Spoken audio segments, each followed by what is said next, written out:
Good afternoon, everyone.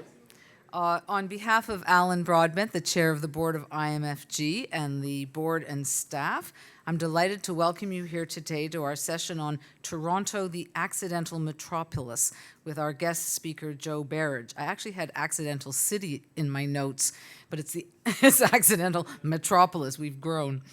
My name is Enid Slack, and I'm the director of the Institute on Municipal Finance and Governance here at the Munk School. I'm delighted that we are co-sponsoring this event today with the Canadian Tax Foundation, and I'll introduce Heather Evans to you shortly. Before we begin, I wish to acknowledge this land on which the University of Toronto operates. For thousands of years, it has been the traditional land of the Huron-Wendat, the Seneca, and most recently the Mississaugas of the Credit River. Today, this meeting place is still the home to many Indigenous people from across Turtle Island, and we are grateful to have the opportunity to work on this land. I would like to thank the sponsors of the Institute, Havana Capital, Maytree, the Province of Ontario, TD Bank Group, and the City of Toronto. I would also like to thank our team here at IMFG who put this event together today, our Manager of Programs and Research, Selena Zhang, who's here in the front row, and Elisa Tate, our administrator, who's out front. I'd also like to thank the staff here at the Munk School, in particular Adam, who is going to make all the IT things work perfectly. If you are tweeting about this event, and of course we encourage you strongly to do that, our hashtag is up here, IMFG Talks, and our Twitter handle is @IMFG Toronto. So today's presentation is about how Toronto got to be the great metropolis that it is today, and apparently, as we're going to find out, that all happened accidentally. I'm delighted to introduce our moderator for this afternoon, Heather Evans. Heather will introduce our speaker to you. Heather is the Executive Director and Chief Executive Officer of the Canadian Tax Foundation. She joined the foundation in 2016 after many years, I'm not going to say how many because that always puts, just many years, as a tax professional in both law and accounting firms. She's also taught in the Western University Law School and the Osgoode Hall Law School. I've had the privilege of working closely with Heather on a conference we held here earlier this year on municipal taxation in Canada, and we're currently working to put together a book of the proceedings from that conference, so look for it. Please welcome our moderator for today, Heather Evans. Thanks, Enid. Thank you, everyone. Good afternoon, and thank you, Enid, for that kind introduction. It's an absolute pleasure to be here this afternoon, and I'm very much looking forward to Joe's comments. As Enid mentioned, I have the pleasure of serving as the Executive Director of the Canadian Tax Foundation, and our mandate is tax research, education, and policy, and tax at all levels. And as Enid mentioned, we had the pleasure of hosting a symposium in February on the funding of Canadian cities. I took on the role at the foundation about 18 months ago, and it struck me that it had been almost 20 years since we'd had an event exclusively focused on municipal taxation and finance. And much has obviously changed in the last 2 decades. Canada is increasingly an urban nation, with the majority of the population now residing in just 6 cities. And in the face of escalating demands to fund crucial needs such as transit, housing, infrastructure, and social services, we thought it was really timely to bring together leading scholars for a candid exchange. As Enid often says, it's great to have ideas, but you need to pay for them. So tax is really, in my mind, at the core of most things, but certainly municipal finance and taxation is something that I think we need to give a little bit more attention. It's core to our mission to support this type of work, and we're very pleased to promote and enhance this dialogue and collaboration with universities and researchers across Canada. As Enid mentioned, we're publishing the proceedings this fall. Please look for them. There's many great ideas to be explored in those papers. The keynote address today from Joe is the final element of the symposium that was organized in February, intended to promote a national dialogue on the design and implementation of fiscal and budgetary tools to better support Canada's cities. But today, we're going to narrow our focus a little bit to concentrate on our own backyard, and not just on taxation, but also on the fascinating circumstances and history that contributed to the Toronto that we know today. Joe is uniquely positioned to tell that story, and in my experience, he typically does so with humor and optimism. His views are grounded in a deep understanding and passion for this city, coupled with a most informed global perspective. Joe's an urban planner and city builder. He's had an integral role in the development of some of the most complex planning projects in Canada and across the world. He's a partner at Urban Strategies and also an adjunct professor here at the University of Toronto in the Geography and Planning Department. It feels as though we're at a bit of an inflection point at present, and perhaps there's a tremendous opportunity in front of us if we're sufficiently bold to take advantage of it. So I look forward to Joe's remarks. We'll leave time for Q&A at the end, and with that introduction, Joe, I'll turn the podium over to you. Thank you.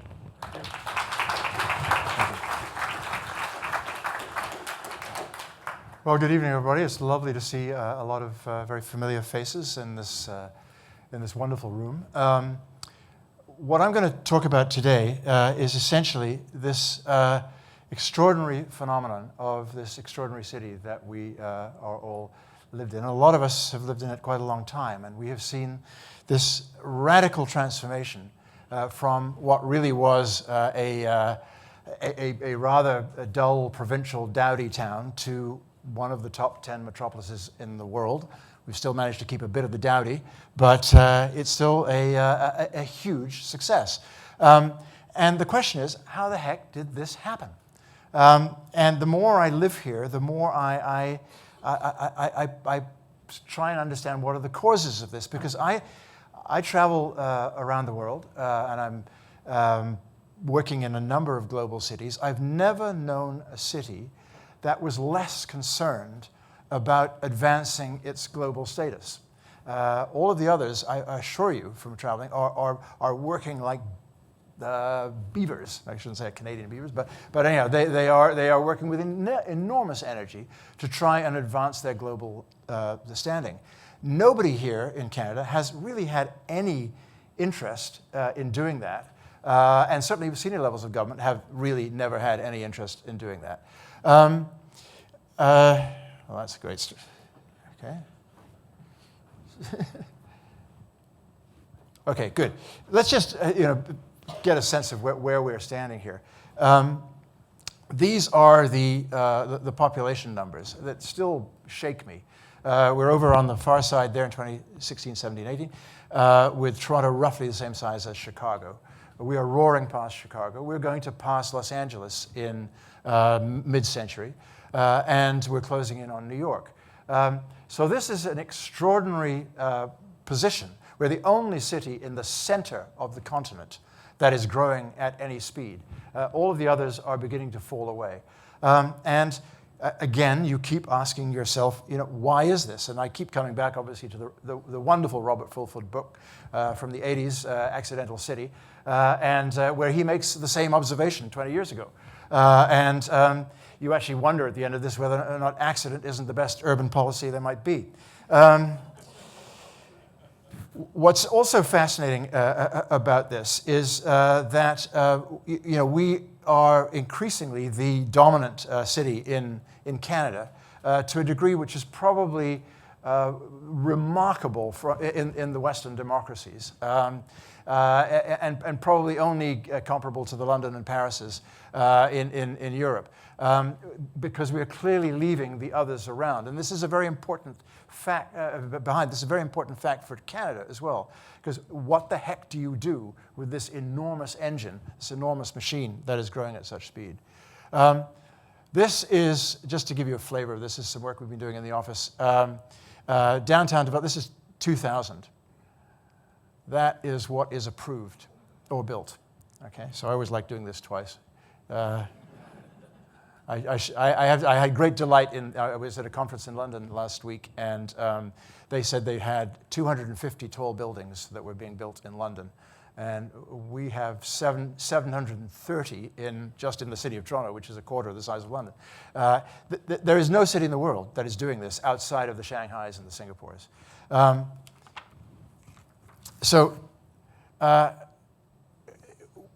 want to go through a little bit that kind of dig down on the rankings and where we stand. And I see a few of my students in the audience, and they've all seen this before, so be polite. And I see Zach Taylor in the audience, who thinks this is all nonsense. But what is interesting is that the rankings individually are probably a little nonsensical. But when you start to look at them collectively, you're just forced to recognize this extraordinary fact that we are somewhere in the top 10 of cities. This is Richard, Florida. He has us at number 10. And interesting, that's one of the more modest of the positionings. Greg Clark, who's a UK researcher that a lot of you know in the audience, puts us in at somewhere sort of around 8 or 9. What's also fascinating is to dig down on the kind of dimensions of that. This is PricewaterhouseCoopers. Every year they do an assessment of what they call cities of opportunity, so by 10 different criteria. What's fascinating about this is that Toronto is not the best at anything, but it comes in third. And again, I think this is sort of wonderfully emblematic of our magnificent character. We're not terrible at anything, we're not great at anything, but on the average, we probably have this unique combination of economic clout and quality of life and social harmony that is becoming, I think, our brand as a city. It's very interesting to try and dig down as to what the drivers of this are. It's clear to me that there are a set of things going on that are actually propelling us and making us the exceptional city in mid-continent. I mean, we're also the exceptional city, I've got to say. We're growing at 125,000 people, 125,000 people a year.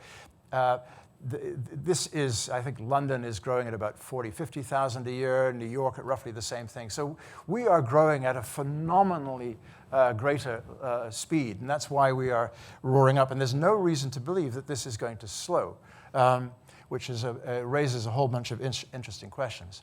So what's fascinating about what makes this happen, and I'll start with something that's becoming increasingly obvious to me, that there are actually just a very limited number of drivers of Toronto's economic success. One of them, interestingly, is the airport or the airports. We're by no means the biggest in passenger volume airport, although you'll see that we have far more international than we do local passengers, national passengers. But we are the fastest growing, again, and we're joining that cluster of half a dozen to 10 airports that are the key airports in the world. And this fascinating stat in terms of connectivity. We're the 5th best connected airport in the world. So you can fly to more places from Toronto than anywhere other than Heathrow, Frankfurt, Schiphol, and Ord. And that, again, is I think a strange, happy coincidence of the fact that we are, yes, we're a very important global city economically, but the character of our of our population is such that we are actually we have such a mixed population that we're actually driving a lot of those personal trips. So there's a happy confluence of personal and business destinations, which is pushing us up. Now, what's interesting here is to introduce one of Richard Florida's great ideas, and he has contributed a number. It's remarkable for one researcher how many he has, and this is the idea of spikiness. So what he's saying is that fewer and fewer places are getting more and more important. So there's something inherent to the contemporary urban economy that is, in a sense, almost monopolistic or oligopolistic. So you are either on the spike or you're not. And the gap between being on the spike and one of the secondary cities is getting bigger and bigger and bigger. So those forces are fueling the concentration of economic activity and cultural activity and research activity in fewer and fewer cities. And Toronto, luckily, and perhaps just at the right time, historically, has arrived at that point. The second big driver, clearly, are universities. And it's a wonderful institution that I came to 50 years ago as a grad student, which was, anybody can remember, kind of Sleepy Hollow back then, and has totally transformed itself. 22nd sounds like a low number, but it actually is a phenomenally good number given the competition. And I think in terms of public universities, U of T is 10th. And why is this so important? Especially for a university of such size. Princeton, where we're doing a lot of work in the firm right now, has 5,000 undergraduates. It blows me away. A budget as big as many countries. We have 50,000 at U of T. So we are producing, at the Princeton level, a phenomenal number of well-educated people at absolutely the top level.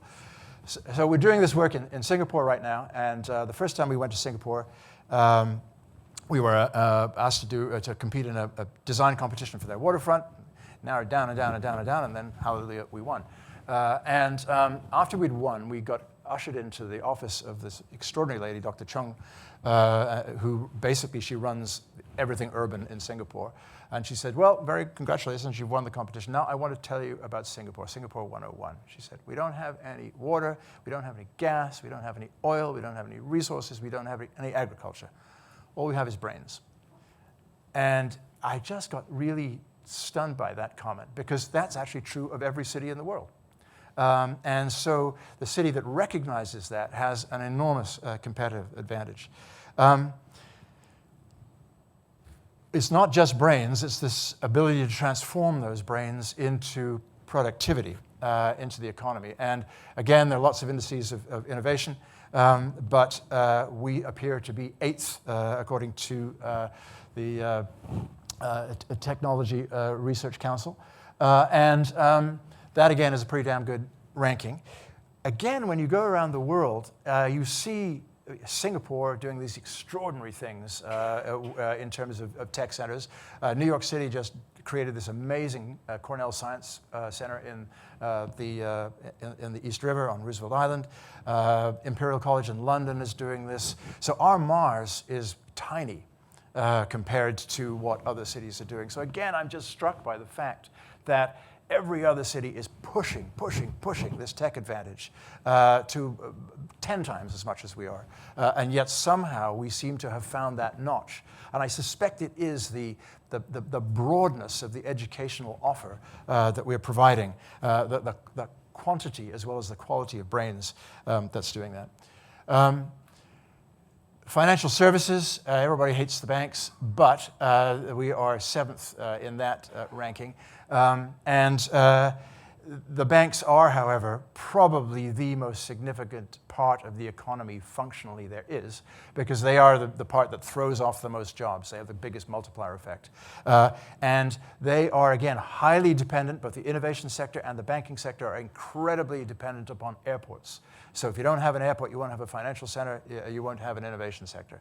So there is this kind of cluster. And obviously, given that so much tech activity, we all think tech activity is devoted to Amazon and stuff like that, but a huge amount of tech activity is devoted to the financial services industry and fintech. Where are we on this? I love this ranking here, so we're number 7. Look at the company we keep. What's also fascinating about this list, and if you go on down to number 10, all the cities in the top 10 were serious cities a century or more ago. Even Singapore, which is sort of was kind of the Panama City that grew, and was a significant city. We really were not. We're the only city that has jumped into the ranking so dramatically and up so significantly. And again, you try and drill down as to why this is. I think there are a lot of fascinating reasons. One of them, oddly, speaks to the kind of this elusive character of this city, this strange sort of Presbyterian Scots-Irish mix. This is the only city that didn't indulge in all of those weird financial instruments that crashed every other bank in 2008. And in some ways, you can actually date our firmly arriving where we arrived to the financial crash when we didn't. There was I can't remember the name, some of you I'm sure will, there was the head of TD Bank at the time. He was asked, why didn't you go into all those subprime things? And he had one of these marvelous old Scottish names, and he said, well, I really just didn't understand them, so I didn't think they were a good idea. Again, there's something delightfully Toronto about that aspect. So we've got airports, we've got universities, we've got innovation, we've got financial centers. Clearly, Toronto has arrived as a significant center of culture. Now, the Global Financial Index puts us as fourth. So it's New York, London, Paris, Toronto. I put a health warning on that, but and this is a little old. But still, clearly, we are a very significant cultural center. And what's also fascinating to me is that when I came to Toronto in the 70s, what was going on in Yorkville was Neil Young and Joni Mitchell and Second City and all that. They all left. They went to Los Angeles, they went to New York. What happens now is you have Drake, you have The Weeknd, you have all that. They stay. It's very important. So we are not losing any longer. We're no longer a provincial town. We are holding at home those globally significant cultural leaders. And I think that, again, speaks very well to the long-term future. But we wouldn't be Toronto if we didn't worry. So we'll worry about housing for a bit here. In absolute costs, you say we're 18th in the world, yet we're in the top 10, so that's not bad. When you look at the purchasing power equivalent, we are 7th. So you do start to get alarmed about that. And also, always remember, we are growing at such an extraordinary rate, and we are not in control of the tap. The federal government is in control of the tap for immigration. So that means that we will still have 125,000 people coming, regardless of what the domestic housing or educational or economic conditions are. And that, I think, is certainly one of the things we'll talk a little bit more about in terms of where one's worries begin. The interesting thing, again, in terms of all my wonderful stats here, office rents, we're cheap. That is very significant. I was slightly involved in the Amazon HQ2 proposal, and I was struck by how relatively inexpensive office space was to the competitors we had across the States. Again, this is significant. In terms of our economic power, what are the things that are going to throttle us? Well, it's not going to be the cost of office space, the cost of doing business. And in fact, in that long PricewaterhouseCoopers list, we have the lowest cost of living of any of the cities that PricewaterhouseCoopers looked at. It's the only thing we were first on. That, I think, again, speaks to this engine, this machine that has been created that is likely to keep rolling at pace. It's also fascinating to look at where Toronto stands in Canada, because Toronto is far more important in Canada. We're about 17% of GDP, and the 5 big cities collectively are about half of Canadian GDP. Interestingly, the States is a much more diffuse place. New York City is only 8.9% of GDP, so a fraction of the significance of Toronto in its country. Why that's important is that this is really a matter of national significance, because the country is to an increasing extent dependent upon what we do in this city.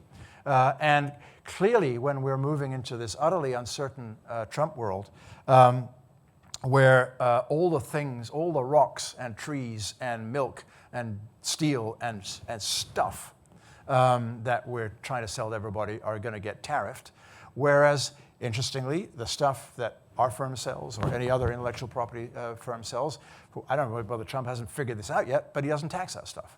He doesn't tariff that stuff. So to the extent to which cities produce ideas, not things, then cities are going to be growing more and more, Toronto is going to be growing more and more significant in its national role.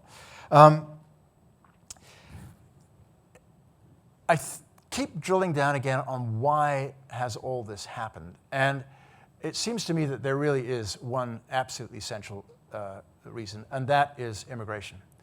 We are by far the most immigrant city in the world. We are what I call the world's first 50-50 city. We are 50% plus. We just passed 50% plus not born in Canada.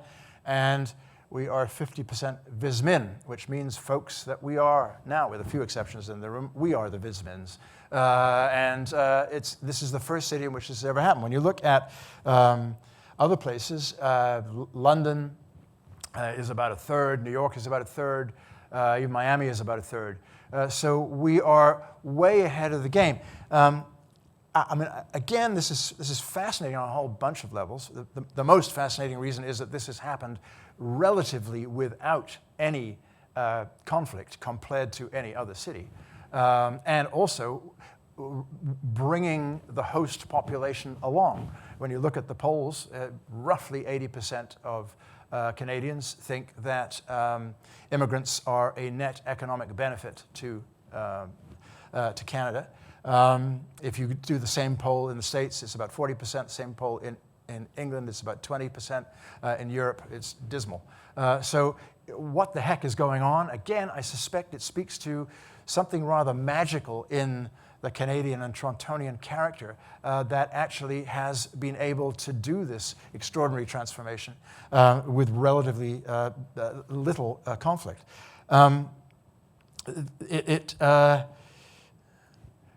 Again, if you look here, here we are at roughly on this thing 47%, I think. But look at the other cities.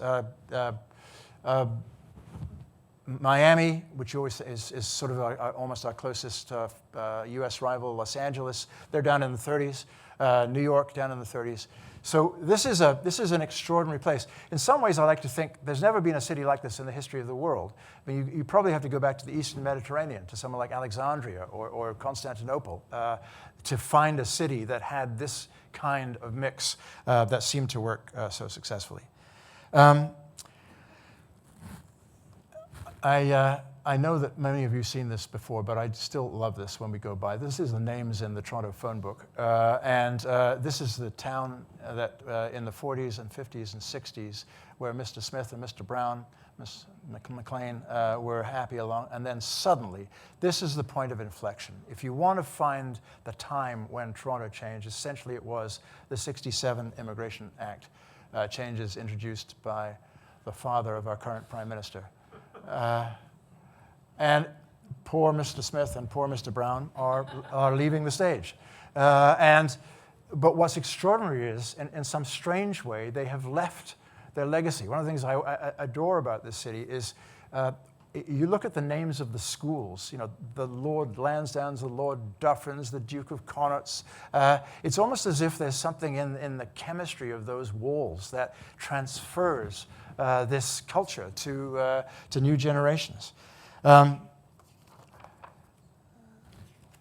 have also been events, the accidents everywhere else. So you can find a whole bunch of these, but every time something happens in the world, something happens here. So clearly, the 2 weeks when the Iron Curtain was open in 1956 and all those Hungarians fled, 52,000 of them.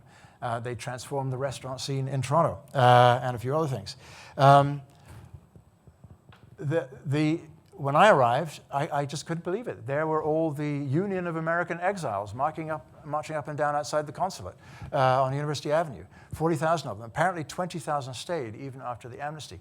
They had an enormous effect because they were all young, motivated men who, in a sense, had to prove the future. And they've left a wonderful legacy in the city. And then probably the biggest of all, clearly, we are the enormous beneficiary of Quebec separatism. 300,000 people, that's not a small number of people, but obviously they also brought with them down Highway 401, they brought the banks. And that was the time when Toronto's population passed Montreal. Probably we would have done that anyhow. But the dramatic shift of economic power and focus of economic power is fascinating working in Australia, where you have Sydney and Melbourne, which are roughly the same size. And if you want to get into sort of alternative history, had the Parti Québécois not come to power in Quebec, potentially you would have had Sydney, and you would have Toronto and Montreal are roughly the same size to this day. So I suspect Canada, certainly obviously Toronto, is enormously the beneficiary that we have got ourselves on one of those spikes. We would not have done it without Quebec separatism. And then clearly the boat people, 60,000, enormous impact that they've had, most recently Syrians. These waves, and what's fascinating when you look at the success rate, there's no difference in the immigrant success of the next generation from between refugee families as opposed to those who come through the standard immigration process, which leads you to believe that the most important act of immigration is that assertion, that ambition, that decision to move.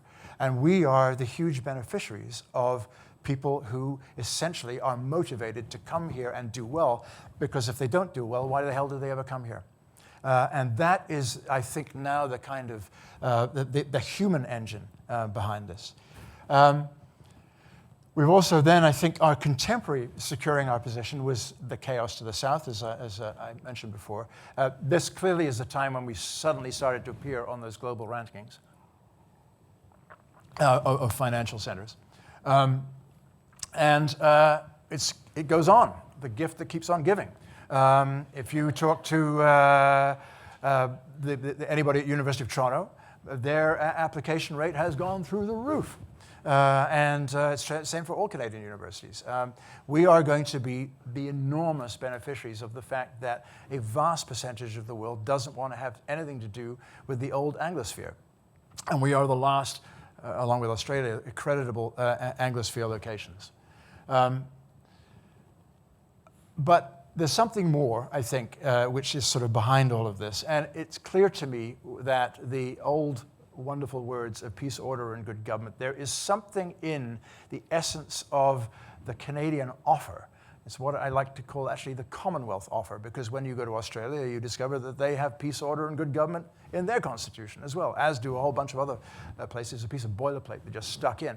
But frankly, when you go to Sydney, it feels exactly like Toronto on the streets. It looks completely different and has a vastly better climate, but it is still that sense of the way space is occupied by the citizenry and the comfort with which they occupy it is exactly analogous to here.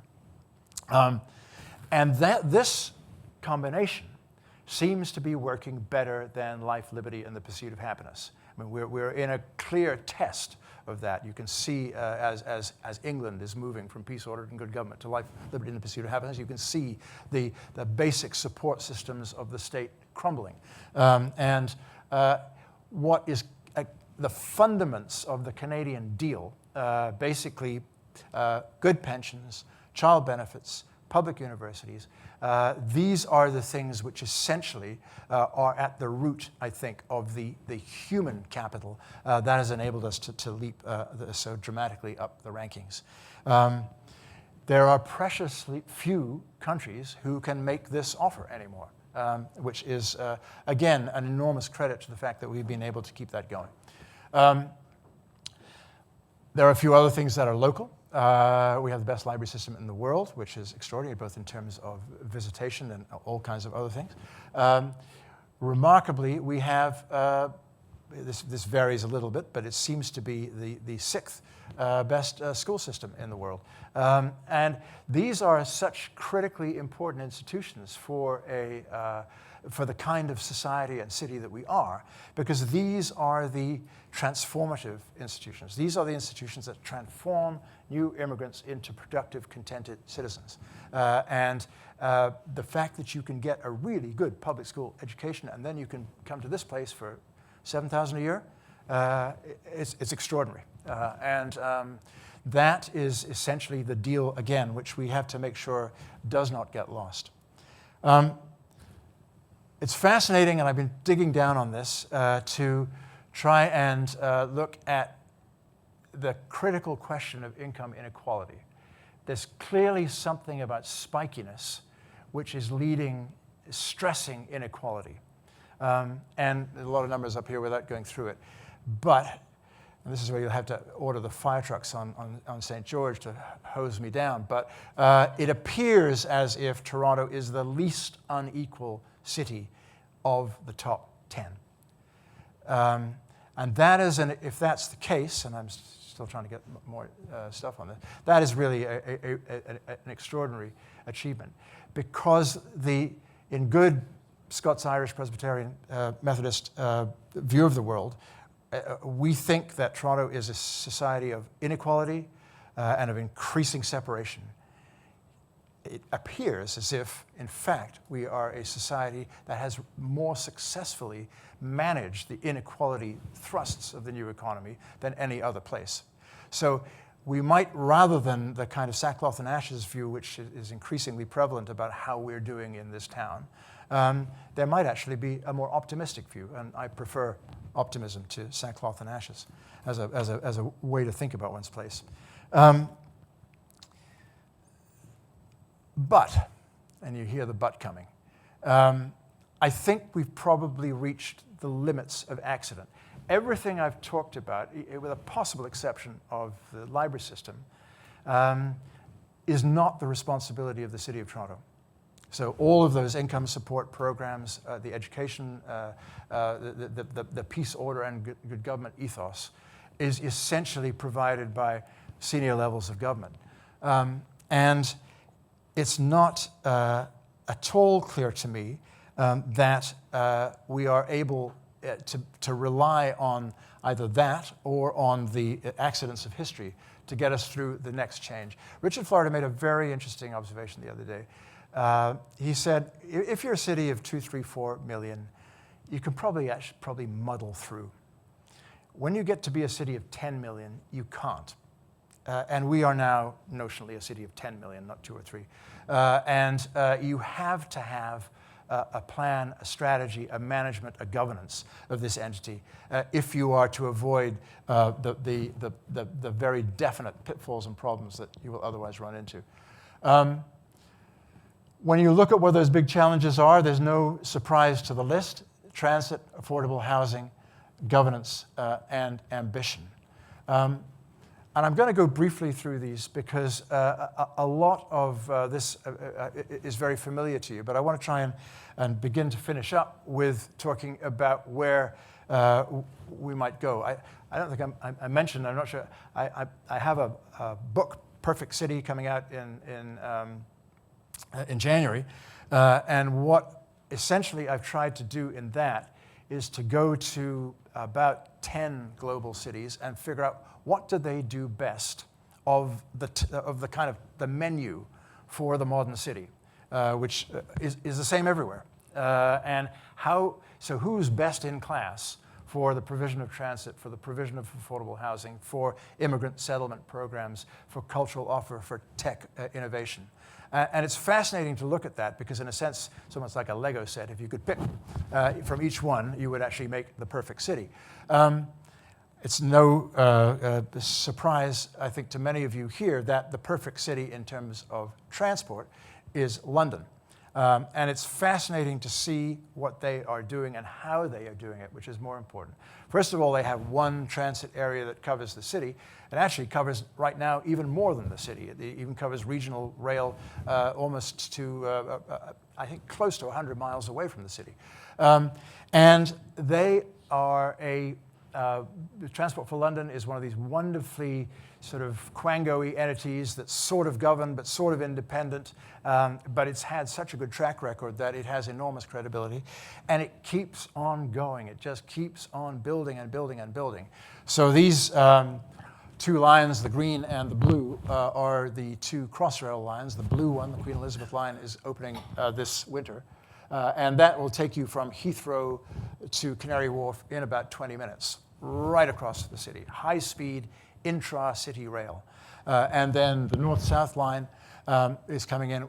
Both these lines are deliberately structured to pick up the poor neighborhoods and connect them to employment. So in other words, your affordable housing strategy and your transit strategy are totally married. We are struggling in this town with regional fare integration. Frankly, we still have 10 transit authorities.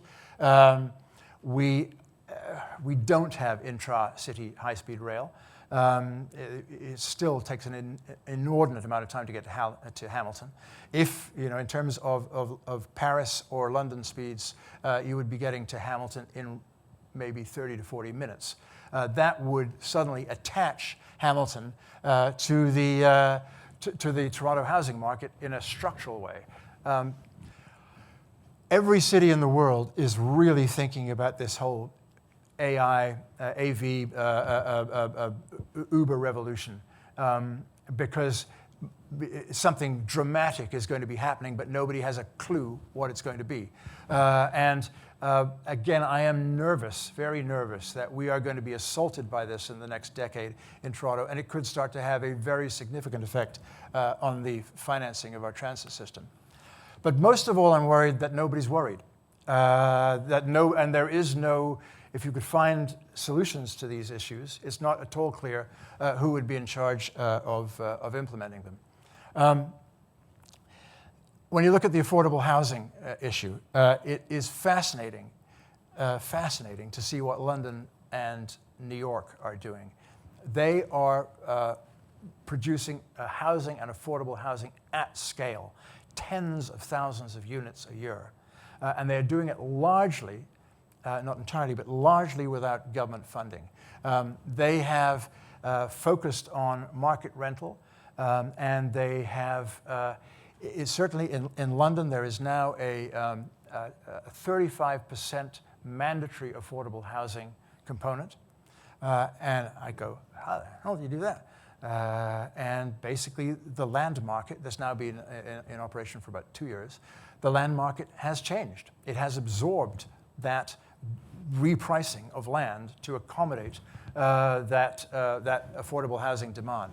Now, there's a little bit of difference in the definition of affordable housing. I won't get into that, it's very technical, but essentially, they have driven the private provision of affordable housing to a remarkable degree. They also have these wonderful housing associations, which are able to, these are privately run nonprofit housing managers.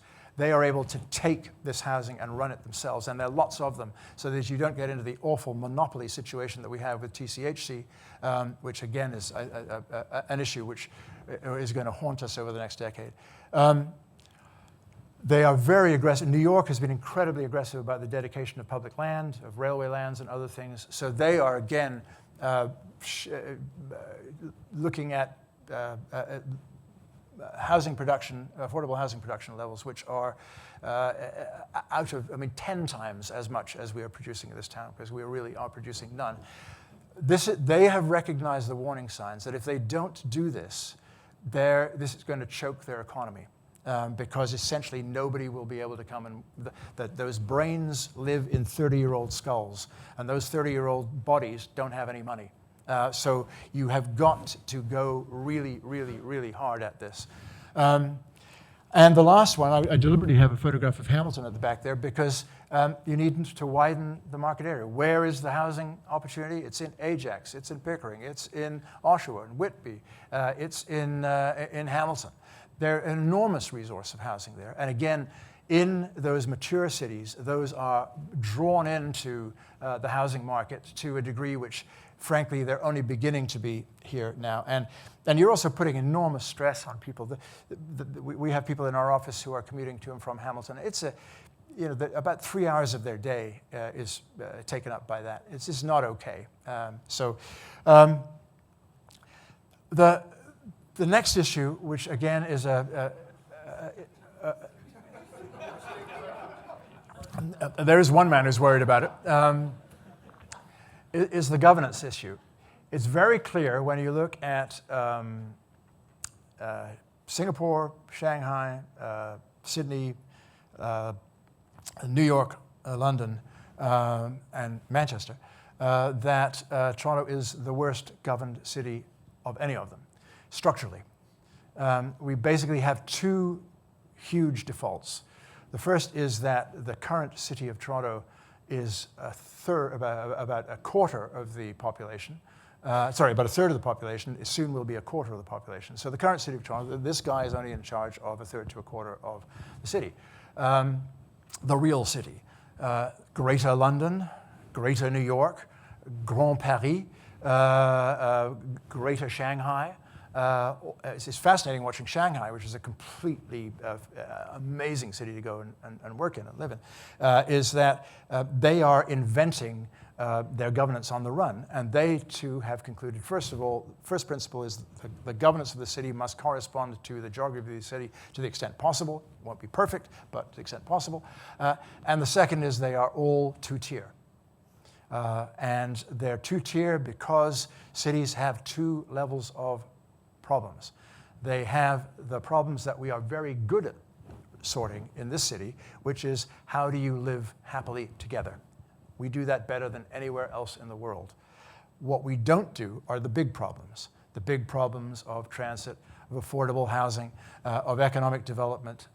These are the drivers, the engines of the new economy, of the city and the new economy, which we can't ignore because we have 125,000 people knocking on our door every day, and they had better have a job. If they don't have a job, then our happy harmony is going to be under stress to a degree that we don't actually know what is likely to happen.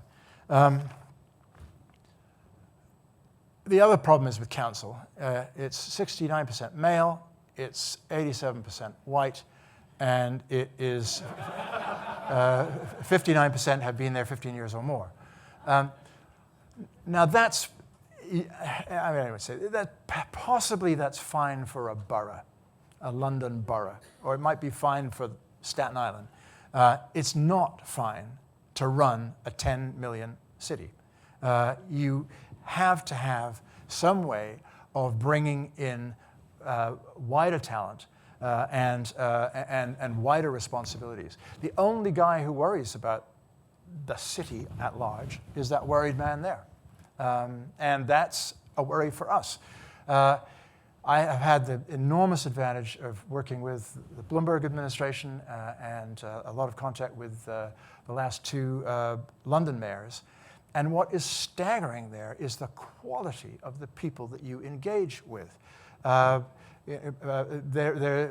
deputy mayor in both systems is not an elected, he or she is an appointed person.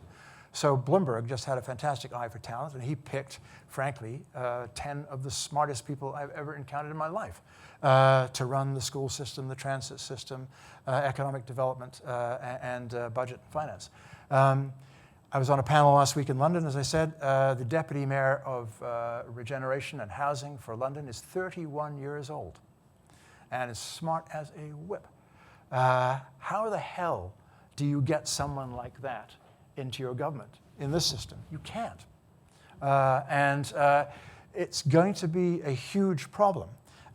So the problem, I guess, is linked also to, I think, a kind of shyness and modesty and lack of ambition in the city that, again, we resist the phrase world class. We're the only city in the world that is nervous about saying we're world class. Every other city blasts it out.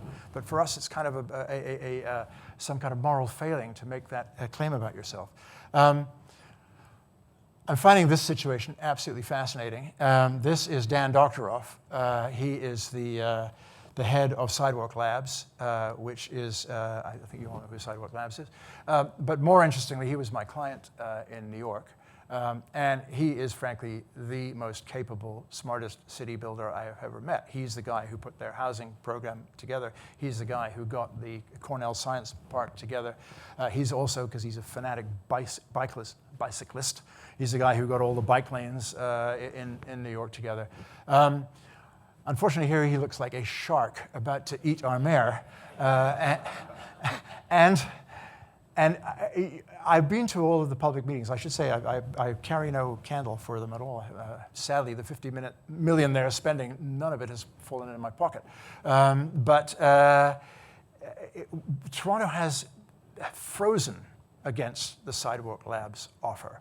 There's endless nervousness about, the data, the privacy.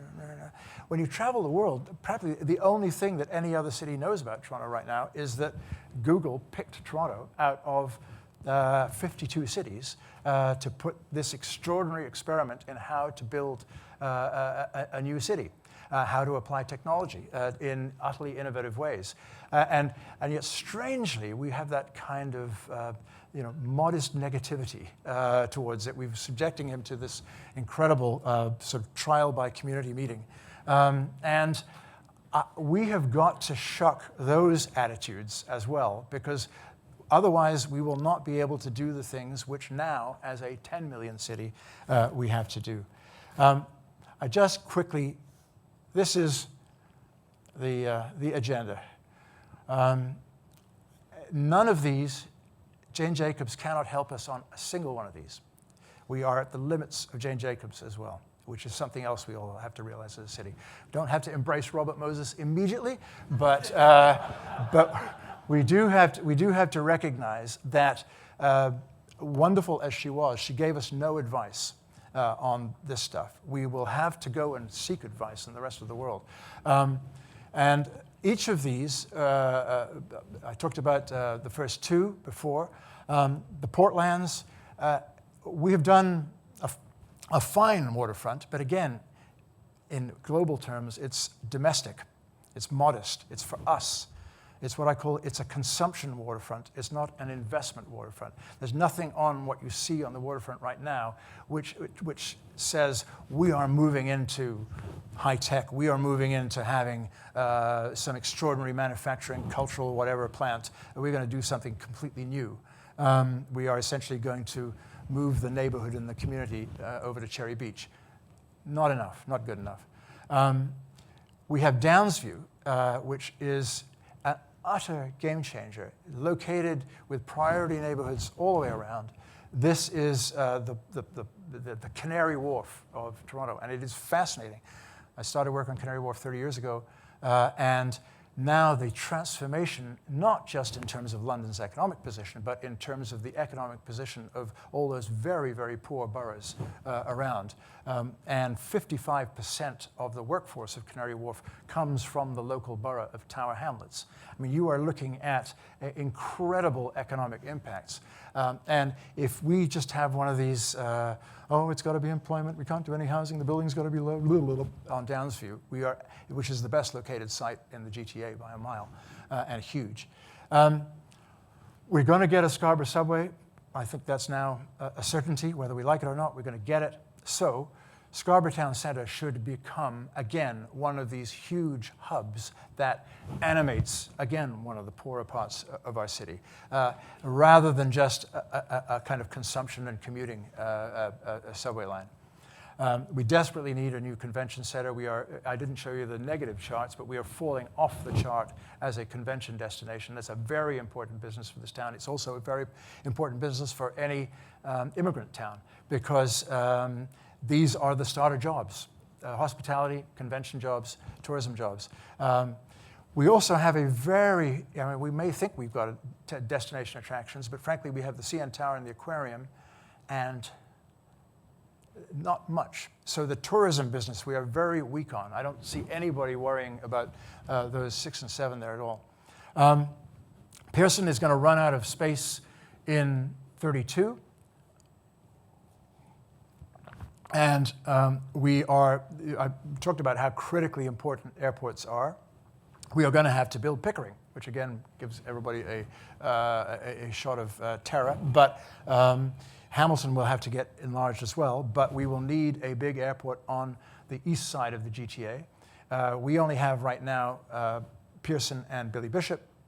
Again, think of all the other cities. London has 6 airports. Paris has 4. New York has 6. We're a 10 million city. We're not little podunk. We are going to have to do very bold things.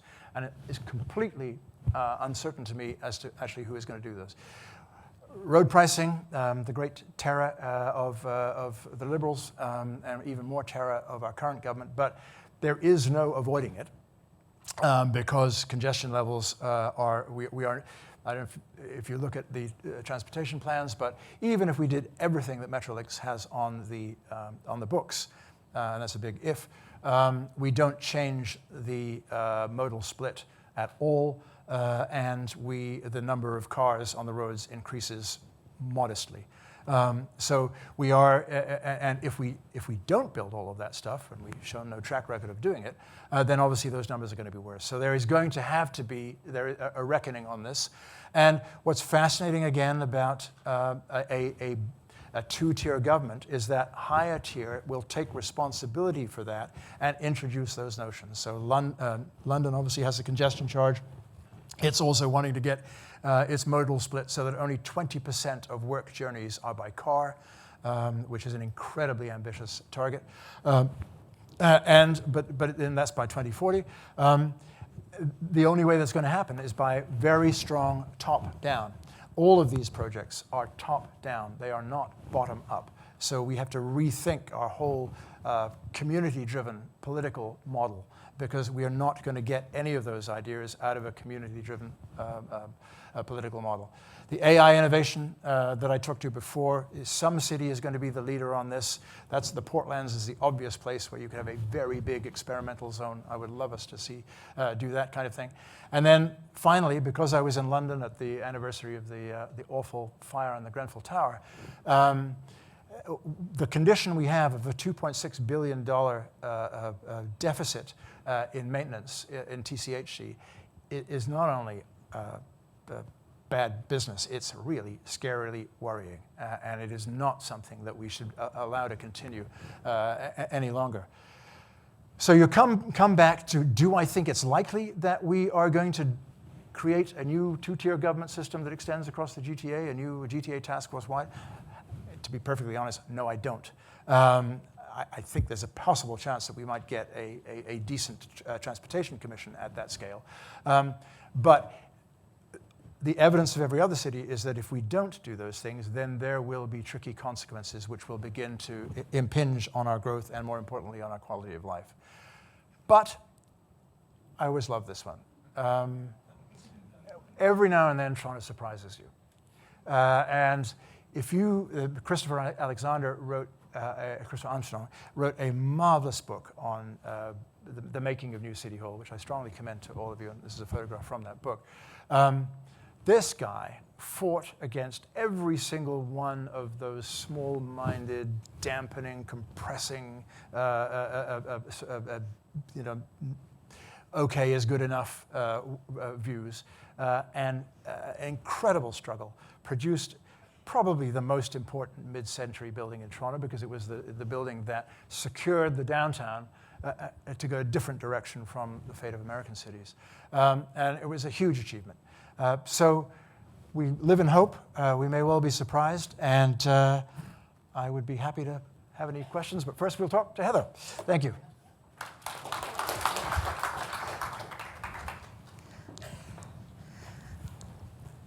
Well, thank you very much, Joe. That was fantastic, very thought-provoking, very humorous, and certainly a lot of questions come to mind. As I mentioned at the outset, we definitely want to leave lots of time for questions from the audience, so I will restrain myself and ask you one to kick things off, and then we'll take it from there. The way you describe cities, they strike me as very much an ecosystem. And things can go in either direction. I'm really interested as to whether you shared a few thoughts there at the end about the future of governance and transit in Canada, in Toronto. But in light of the recent provincial election and the fact that senior levels of government have so much influence, just interested in your thoughts on whether a desire to be ambitious can be realized, and any predictions you might care to share on that front. I mercifully have been out of town sailing the last 2 weeks, so I got back and I was thinking about this question. A lot of us in the room were around in the Harris era, when there's some similarities, I think, with that era.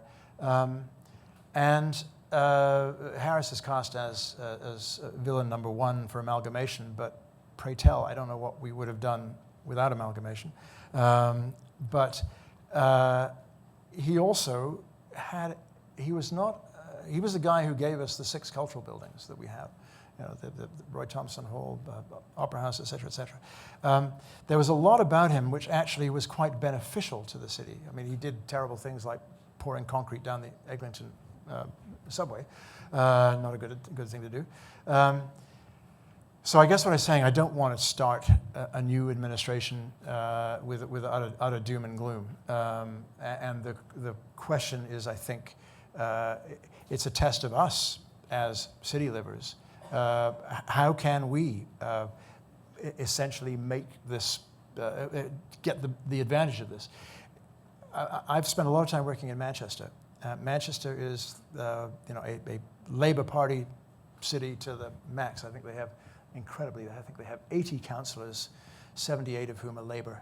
And they are unbelievably clever at working with whoever is in power in Westminster, because they figured out that any Westminster government will want to have a big project that isn't in London.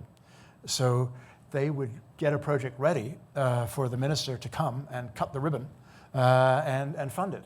And it was very, very clever political positioning of the city. And again, I'm speculating on this, but I would love us not to revert into a sort of passive-aggressive mode as a city, but figure out what the hell we're going to do. Okay, thank you. Yes, please. I have a two-tier question. Yeah.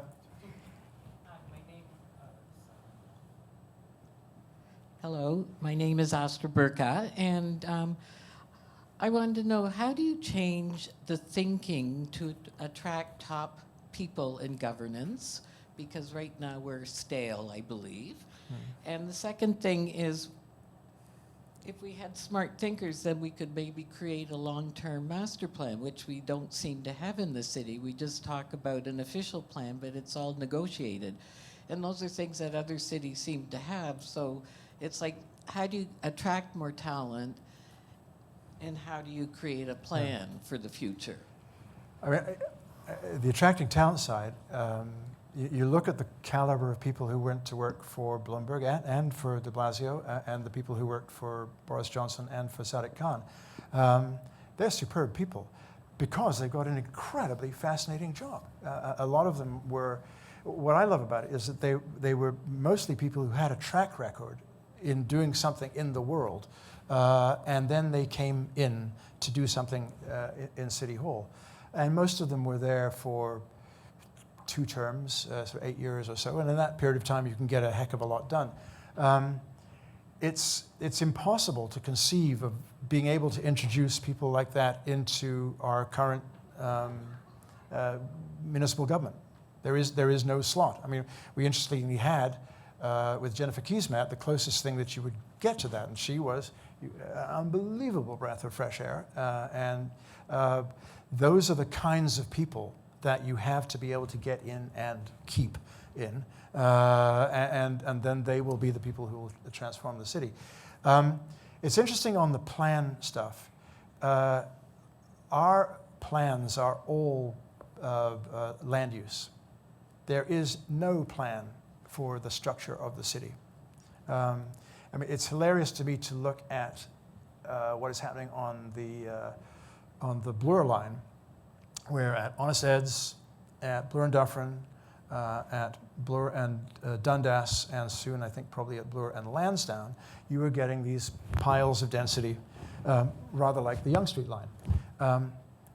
You want to find that in any Toronto official plan? It's not there. Eminently sensible thing to do, but you could never put it in an official plan because no neighborhood group would agree to it in abstract. And you look along the Danforth line, there isn't an employment building anywhere along the Danforth line, and yet there's lots and lots of land. So, and then I look at Portland's, Downsview, these enormous, fantastic opportunities in the urban fabric, where you can do something amazing at scale that is transformative of the districts around them. And that's why it's been quite fascinating. The only advantage of living long enough is that you get to see something like Canary Wharf. It was the most ridiculous venture anybody ever conceived of, to go and build a bunch of office towers in the middle of the docklands that you couldn't even get to. But eventually the Jubilee line comes, then that gets extended, and the Olympic Games happen deliberately because of that, then all kinds of other things. So you can actually, if you say that the city building is like, has the principle of levers. If you want to do something big, you've got to do something big, and that will then lever other big changes. We have never been comfortable in this town, other than Nathan Phillips Square, City Hall, which was an amazingly courageous act of its time. Those are the kinds of acts that we need to do, and that's the plan that we need. Every other government that I work in has that plan. We just have a land use plan, which is, frankly, an irrelevant document. Yes, I think someone in the back question.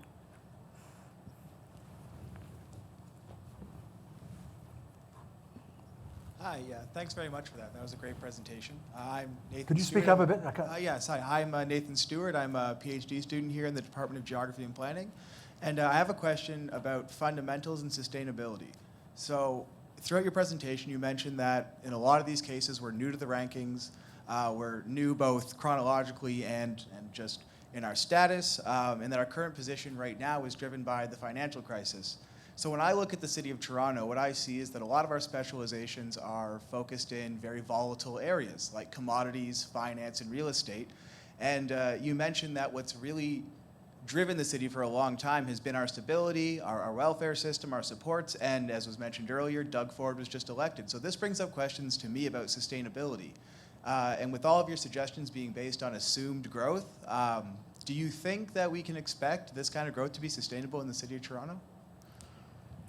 Well, if you reckon that the key ingredient of growth is 125,000 motivated people a year, then the answer is yes.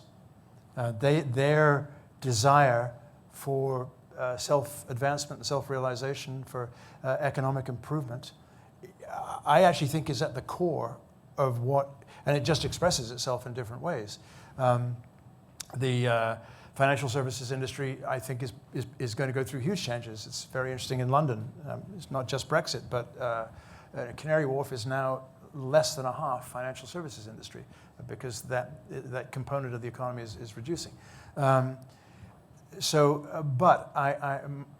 my suspicion is that actually the small business creation rate, and I would love to get some numbers on this here, is very, very, very high.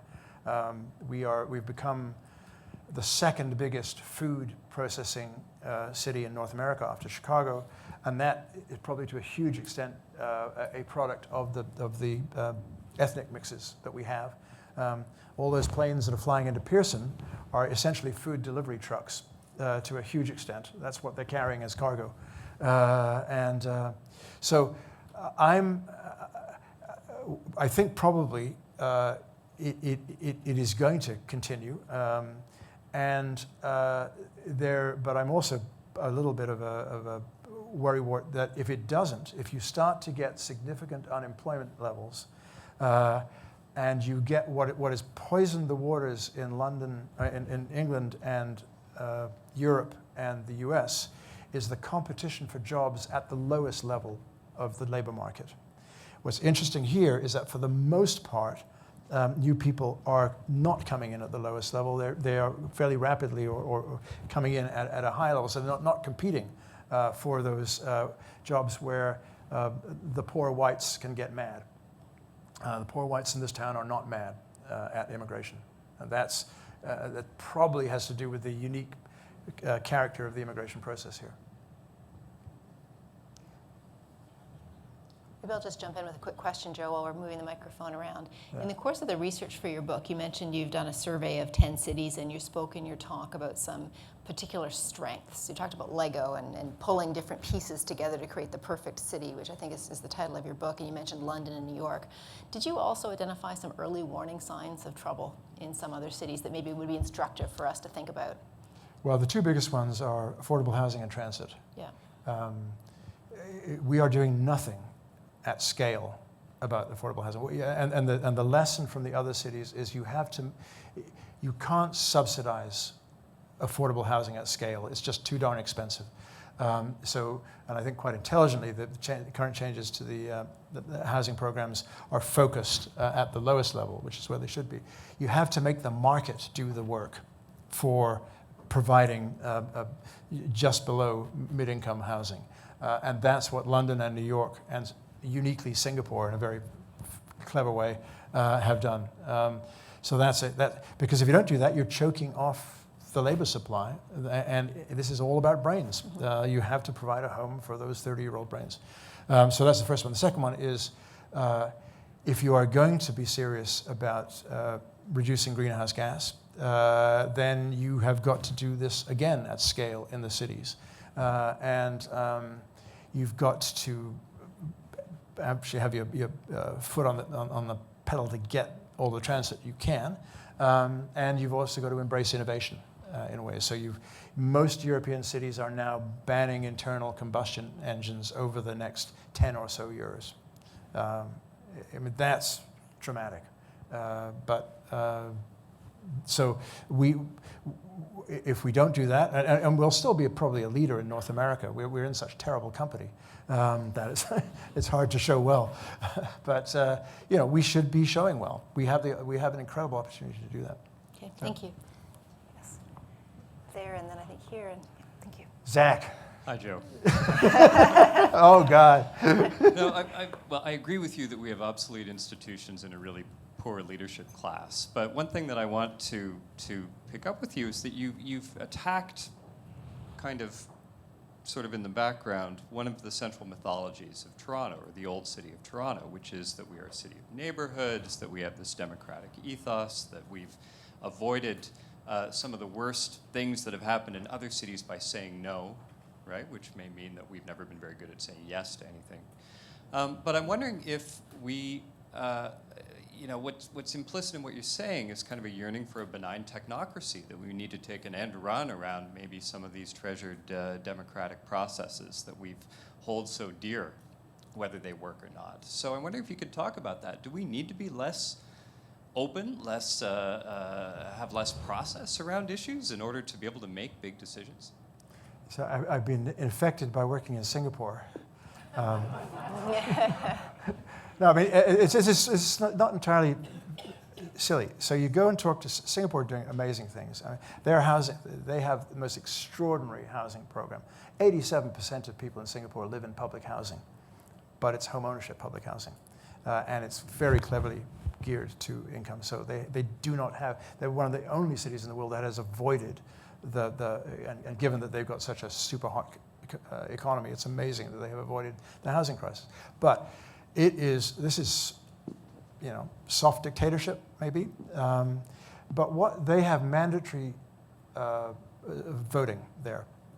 And so they've just done this huge project called Marina Bay, which you may have seen in the Trump North Korea talks. Amazing, fantastic, a marvelous project, I think. A huge piece of waterfront city building.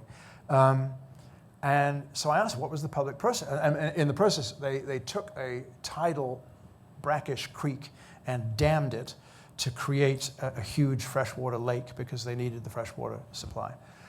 So I said, what did you do about EAs and public participation? And they said, none of it. We didn't do any. They said, first of all, we just went to the world and found absolute best practice everywhere and brought that home. Second of all, why would you have a public meeting when the only people who ever turn up are angry, grumpy people? And there are elected officials who have real responsibility for this, and they've got to deliver on that responsibility and make their residents happy. Now, I'm not saying we should go, obviously this is an extreme thing, and I use it just for fun partly, but Waterfront Toronto has had 300 public meetings, I think, in its history. It has had the most extensive outreach program of any agency. When you look at statistically how many people they have contacted or have contacted them or gone to the website, it's about 12,000. So that is, I think, about 0.5% of the population of the city. So you do have to ask yourself whether or not, Toronto does more community participation than any other city I have ever worked in by a factor of 10. Not even by a small amount, by a huge amount. And you have to ask yourself, what is the outcome of that? I think the most fascinating thing that's happening in the city, that is very exciting, is that honest eds would never have been contemplated by the traditional planning program, nor would Bloor-Dufferin, nor would Bloor-Lansdowne. And yet, the Annex Residents Association voted for it. And so I think actually the populace is far more sophisticated in these matters than we give them credit for. And the difficulty is that the current political system, if you can guarantee 10% of the electorate, you'll get elected, given that only a third of people vote. So we're not in a very democratic current situation. So I think this is a view that is now holding us back rather than taking us forward. My name is Jeff Cattell. Play devil's advocate for a moment. What you've been talking about is massive growth in Toronto, driven by, obviously massive immigration as a candidate of national policy. But as we see from the recent voting patterns in Ontario, there's a lot of people outside of the 8 million that are very unhappy. The small towns, the Chathams, the Windsors, the rural areas, they voted very differently than Toronto. So are we sort of draining the goodness out of the rural areas and depositing here in the big smoke? And so where's the regional development policy that maybe we're lacking? I remember I was here in the 70s. I remember the provincial government at the time, which was a Conservative government, they were quite interested in regional development. And that was, they moved jobs out of Toronto to Peterborough, Sault Ste. Marie, and so on. And it has had a lasting benefit. But now we almost need another round of regional development, perhaps, because we're maybe just doing too much in Toronto. It's tricky, this one. I mean, the spikiness is what's driving it. And we did some work in St. Louis. St. Louis is toast. And a lot of middle American cities, very substantial ones. And why are they? Is because they are not in that top group. And I don't know that there's much you can do about this. I'm not sure that governments having regional economic development policies are actually able to change the basic structure of the economy. One of the things I'm very impressed by is Sudbury. Sudbury took the most ferocious hit. I mean, they lost, I think, 15,000 jobs from Inco and Falconbridge. And they are growing slowly, but they're growing. They've consolidated. It's a really neat place, got a real culture and life to it. Why? Because the regional hospital, the airport, the university, college. Now, they are stable. Timmins, Cochrane are going to disappear. You can see this very clearly in Northern England, that Manchester, maybe Liverpool are doing fine. Everywhere else is just falling apart. And I'm not sure there is enough juice in the public sector engine to be able to change that trend. What you need to do is to work with it. So London, Ontario's future, Ontario is right on the pivot point, growing very slowly, but it's a big place, 500,000 people. Its future is clearly locking itself into Pearson, Toronto, Kitchener-Waterloo. And so the job of the government is to get high-speed rail and other connectivity so that they can, as it were, they can get embraced by the metropolis. But will they go as far as Windsor? No. I'm Gil Penalosa, founder and chair of 880 Cities. I have a question. How would you recommend to develop a sense of urgency? Like I see, you mentioned New York. New York has about 8 million people. When Bloomberg came on board, he said, we're going to grow by 1 million. If we don't do something about it, we're going to collapse. Well, the extended GTA has also about 8 million people. They say we're not going to grow by 1 in 40 years. We're going to grow almost by 4 in 25 or 30 years. But nevertheless, there doesn't seem to be a sense of urgency at the municipal level or at the provincial level. At the municipal level, we seem to have an administration that is focused more on trying to do things right, not on doing the right things. In the past election, we had 34 councillors running for re-election. 33 got re-elected, and it's not because they were great. We have big issues of democracy. We have, you mentioned the economic benefits. We still have 1 out of 4 children live in poverty. We tend to think that we're the most diverse city, but not necessarily the most integrated. So, and finally, we just elected a PC government that seems to be more focused on what to eliminate, what to take back instead looking more back than forward. Like the big issue was, we're going to cut taxes, we're going to cut this, we're going to cut that, not what we are going to do. So there is not that sense of that vision at the municipal or the provincial level, and there isn't that sense of urgency. So maybe we might be running out of accidents, and we might need to actually be more proactive than reactive. We've been excellent at playing reactive, but not proactive. How can we change that? No, I agree, and that's the essence of we've run out of accidents, and we now have to take control. I'm not making a I don't know is the answer, and I'm also not making any prediction that you will. These things don't work out perfectly well. New York City, its transit system is run by the state. And there is a nightmare of lack of coordination between the two, and the state and the city fight like dogs the entire time. How we resolve this, I frankly have no idea. And also, again, you suspect in your gut that some issues are irresolvable. It's absurd to think that you are going to get a city of 8 to 10 million people growing at 1 million a year in the middle of a province of 18 million people. It ain't going to happen. It probably shouldn't happen.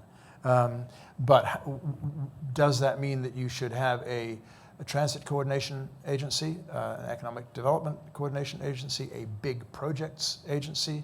Yes. So we're almost at the top of the hour. I think we've got a gentleman here and a lady here. If we maybe time for 1 or 2 more questions, and then we bring it to a close. Don Stevenson. You mentioned Pickering. Mentioned what? Pickering. Pickering. And the fact that the Pickering Airport is going to be needed. Back in 1971, the federal government wanted to make the major second airport for Toronto up north of Orangeville in the snow belt. And we were developing the Toronto Central Region Plan, and we wanted it to be east if there was going to be one. So we went to Ottawa. The Minister of Transport was Don Jameson. We rejigged the Toronto Central Region Plan to put an airport in Pickering, and we put rapid transit links along the hydro corridors, linking Pearson to Pickering and down to the center of the city. I was wondering if you've ever thought of or used hydro corridors as the major transit link.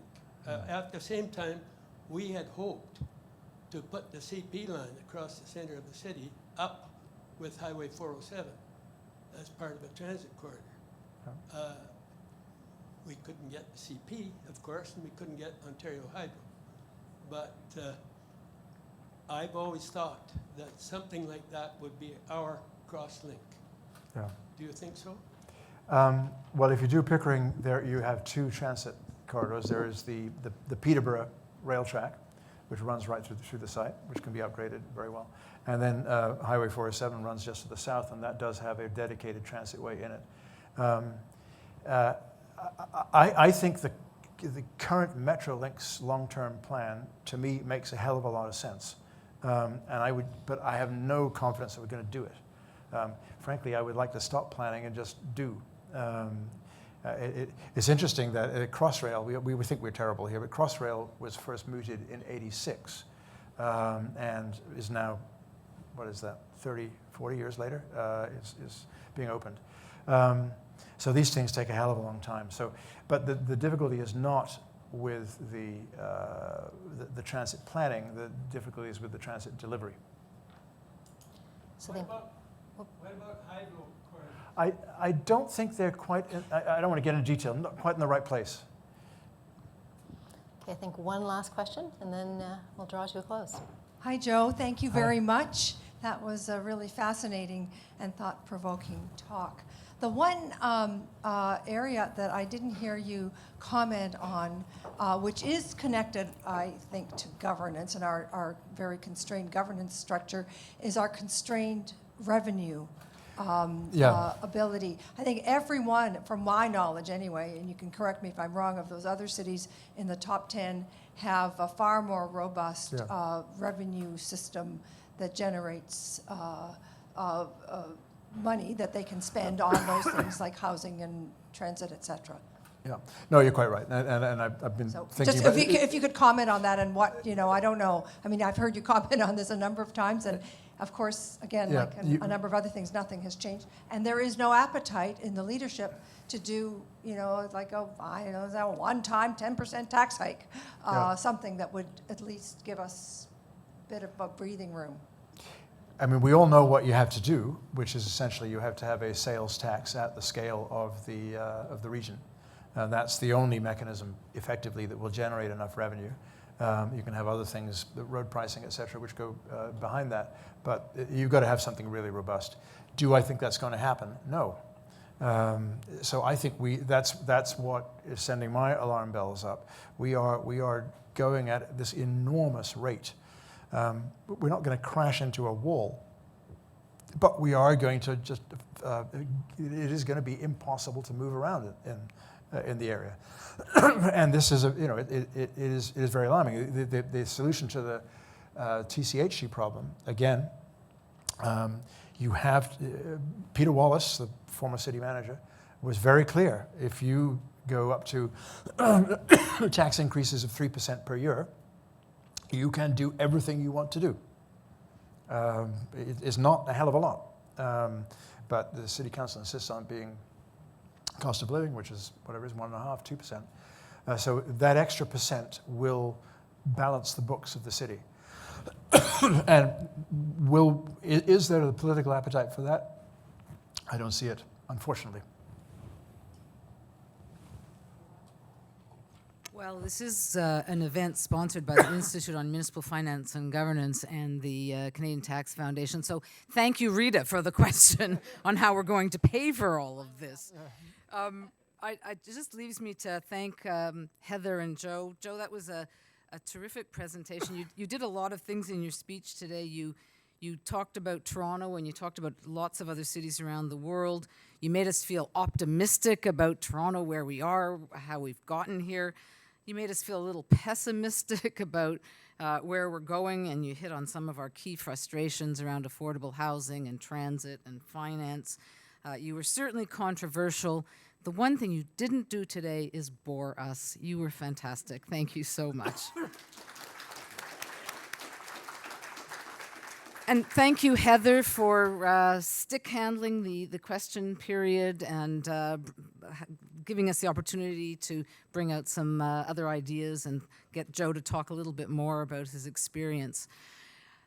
Today's event has been webcast, and it will be available on our website in a few weeks. It has to be closed captioned, so it does take a few weeks, but it will be on our website, so please share it with your colleagues who couldn't come today, but you might want to look at it again yourself because there are a lot of details on some of those slides that you'll be able to see.